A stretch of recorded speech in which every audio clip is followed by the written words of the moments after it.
Ever notice how you come across somebody once in a while you shouldn't have messed with? That's me. I am not an African American. You're an Oreo cookie, white in the inside and black on the outside. I don't have an afro, I have an Amerifro. Talking that idiotic stuff you talk about, I will slap you. Go ahead. Make my day. Black as the ace of spades, but 100% American.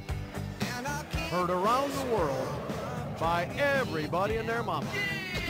The Jesse Lee Peterson Radio Show.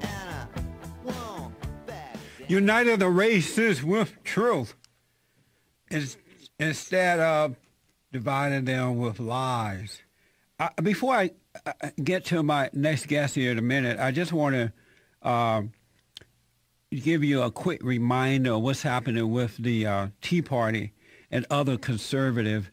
Bill O'Reilly, I want to go to soundbite number 2 there, Andre, where Bill O'Reilly interviewed Barack Obama, and Barack Obama said not even a smidgen of corruption when asked about the IRS going after Tea Parties and other conservative during the football game there. Barack Obama said, oh, nothing going on there. Listen to this. Just a reminder.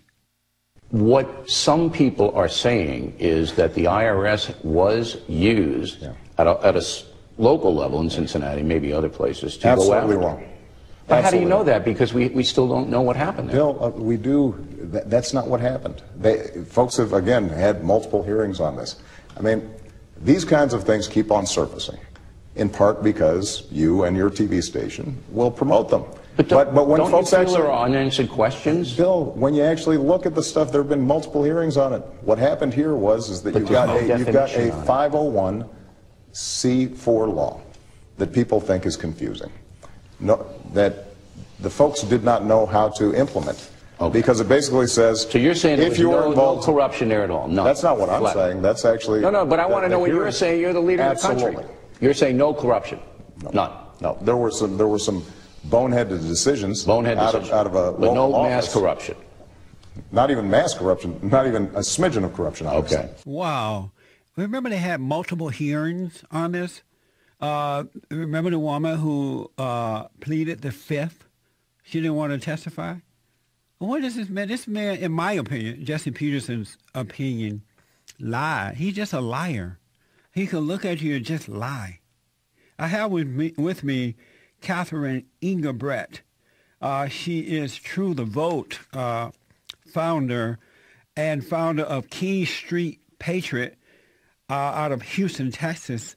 Last week, Catherine gave what I call just a profound testimony before the U.S. House Oversight and Government Reform Committee on Regulatory Affairs. And I had to have her on for a few minutes and talk to you about that.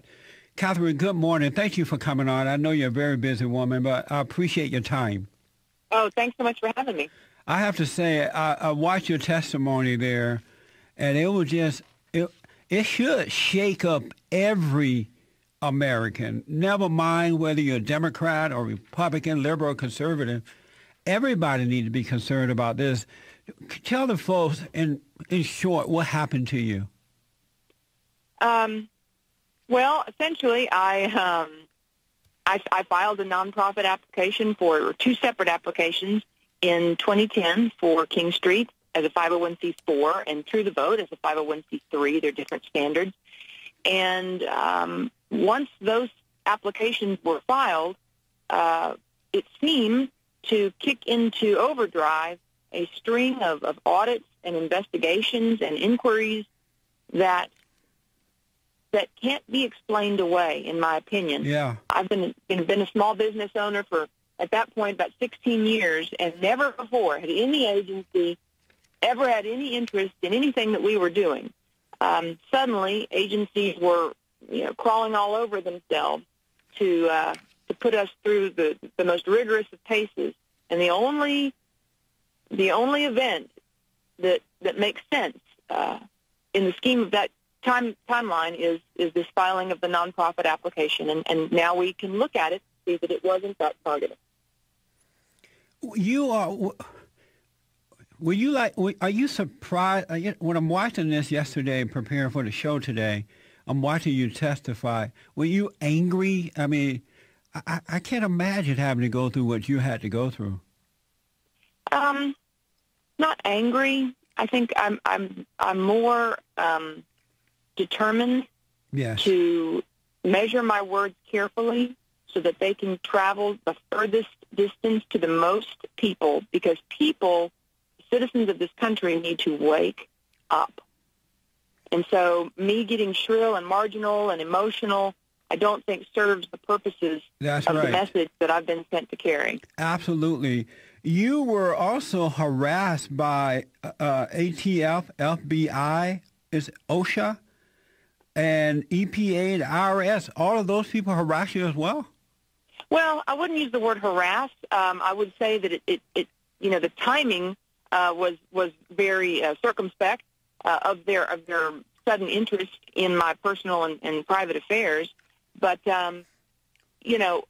without exception, every agent that we've had to deal with, from any of the agencies that you just named off, and yes, we've had to deal with all of them, every agent has been nothing but kind and cordial and professional, and they have the authority to do what they came to do, audit or check records, or they can do the inspect. They can do that. Right. I don't have issue with any of it, except that the timing would seem to suggest that somebody's marked us out and is trying to break us.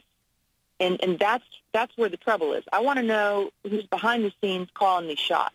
Yes. That's the problem. Did I hear you during your testimonies say that Congressman Cummings, I believe, visited you as well? Well, no, sort of a metaphorical reference in that all of a sudden, he too took an interest, and his interest came in the form of 3 letters sent on House Oversight and Government Reform letterhead, stating that he was subpoenaing all of my documents, that he was opening an investigation of my organization, and alleging that I might have been involved in criminal activity. And when a private citizen gets a letter like that from a sitting congressman, much less the ranking member of that committee, when I'm not a government employee, I'm not an appointee, I don't do any work for the government, that's why we filed the ethics complaint. I need to understand if that's what's accepted in this country or not, because I don't think it should be. Yeah, when I heard you say that, I wonder, I've never heard of that before. Congressman Elijah Cummings is a black congressman, Democrat there. Why did he get involved? And that is abnormal. Do you know exactly why would he get involved, where he would send you letters like that? Well, he sent letters asserting that what we were doing at To the Vote was had a racial component to it. Oh my God! And I tried to explain during the course of the hearing, as I did in every letter that I responded to, and I responded to all of his letters, offered to come to Washington and meet with him. But he's mistaken in his understanding of what we do, and frankly, of the way that the electoral process in this country works. Yes. A group like ours can provide training, can encourage, can say, man, we need to be involved. We need to make sure every polling place has sufficient numbers of people to do the job that needs to be done.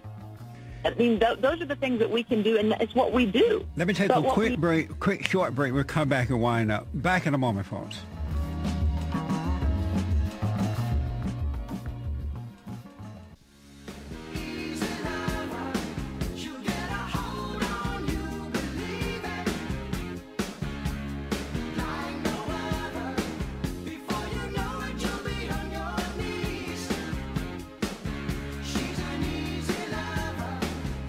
Catherine Engelbrecht is with me. She's the founder of King Street Patriot and True the Vote near Houston, Texas. And last week she testified before the U.S. House Oversight and Government Reform Committee on Regulatory Affairs.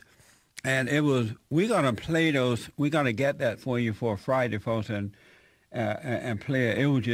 It was powerful. It touched my heart, that's for sure. Catherine, your organization, True to Vote, has nothing to do with discriminating against anyone. It's just you're trying to prevent voter fraud, and that seems the right thing to do. Well, really, it's even bigger than that. We just want citizens to understand that it's always been the job of we the people to run our elections, and somewhere along the way we've turned that over to government and just assumed that that the inmate should run the asylum. And in fact, citizens need to be engaged at every step of the process. Regardless of political party affiliation. Yes. We need to recognize the value of our vote, and that our responsibility extends beyond just casting a vote, but being part of the process. And so to that end, integrity comes right along with it. You have that many, honest, passionate eyes on the process, and you're going to get a result that is more reflective of the true voice of the people and less likely to be subverted by, manipulation. You have members of your organization, True to Vote, come here to Bonn and train some of our men and women how to work at the poll to observe, and I absolutely appreciate that. Now they're involved, and we're going to keep it that way because of your organization. Thank you for that. Absolutely. You were fined. You were forced to pay $20,000 in fines. Can you tell us quickly about that? And then I want you to give out your information for the folks. Sure. Well, very quickly, that came up in testimony. One of the agencies that came out and did an inspection out at our private family business was OSHA, and OSHA exists to, fine business owners. That's what they do. We'd not had any accidents. We had not had any significant occurrences, but when they came out, they found little tiny piddly things that add up, and that was, it was around $20,000 that they came up with, but the fines included things like when they came in, there was a guy on a forklift that didn't have a seatbelt on. I think that was like $5,000. Wow. That's the level of stuff. Everything's correctable. Everything is, but they show up and they fine you. That's just what they do. And so that's what that was all about. And OSHA, just like every other agency, we complied with fully. That's it. So that's the story there. I have never seen, and I'm 64 years old, and for the last 25 years I've been involved in paying attention to what the government is doing. I've never seen an administration go after its citizens in the manner that I've seen this administration do it under Barack Obama. Well, neither have I, and let's hope that after this chapter we don't have to see it again. I hope so. Tell the folks how to get in contact with your organization and what can we all do to help you. Well, you can go check out truethevote.org, truethevote.org, and you'll see what we have going on.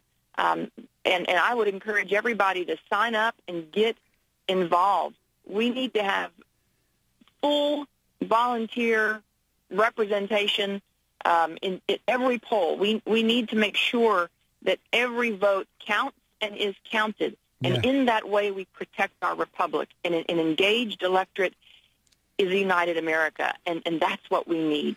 That's the cornerstone of all that we are. I agree 100%. A good friend of mine, and now yours, want to just say good morning to you. She's really impressed in what you're doing. Can we take at least one call here before we run out of time? Okay. Sure. Let's go out to Richmond, Virginia, and talk to Della. Della, good morning. You're on with Catherine.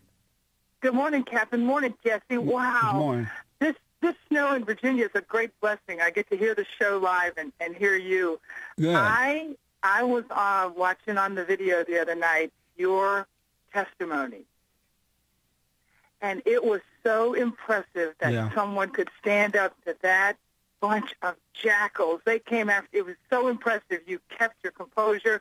You were so impressive, and Mr. Gowdy was also very impressive. You did a fabulous job. I cannot tell you how encouraged I am that someone has the wherewithal to stand up, and I can't believe the gall of the senator, I think, that was calling you out on it and saying that it was just a coincidence. It was wonderful to hear you. I'm I'm sorry to keep rambling, but I'm filling out my registration for myself and my children to go to our convention to try to get some Tea Party candidates in there and try to make some changes. So you're right. Thank you so You're much. right, Della. Representative Trey Gowdy, he was sharp as well.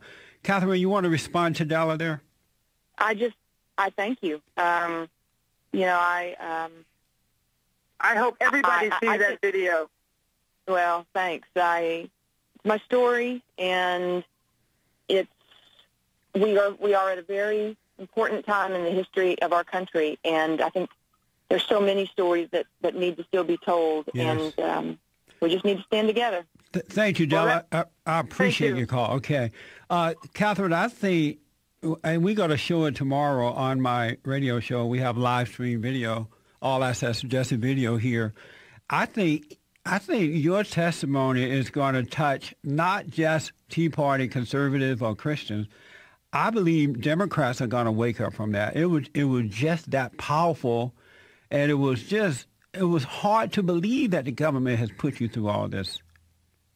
Well, it is hard to believe, but it's happened, and now is the time to put the truth out in play. Yes. I'm not running for office. I'm not trying to make friends. I'm just trying to let people know that if we don't protect our freedoms, we will lose them, and we can't be frightened. That's what they have. That's their power, is our fear. And that's right. We will not be silent.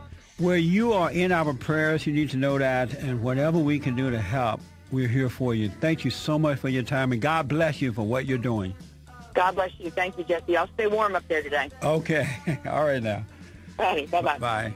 Back in a moment, folks. Open